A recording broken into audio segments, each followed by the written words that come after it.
here's how to arrange objects in Photoshop. So first of all, I'm going to copy this layer 5 times,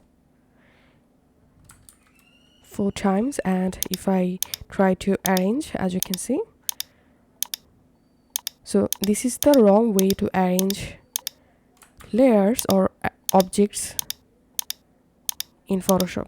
And here's how to arrange objects in Photoshop accurately. First of all, make sure to copy your layers or objects and then hold down the shift key and horizontally add your object here, and now hold down the shift key and click on the last layer to select all of them, and then just click on this icon, just click on this distribute horizontally icon, and here you can see all of my layer have been successfully arranged by horizontally.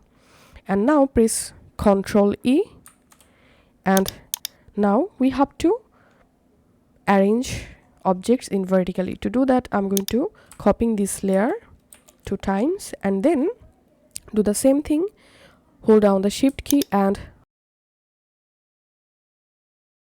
objects here, and again hold down the shift key and click on the layer, and now here you have to select these distribute vertically icon and press Ctrl E, and that's it.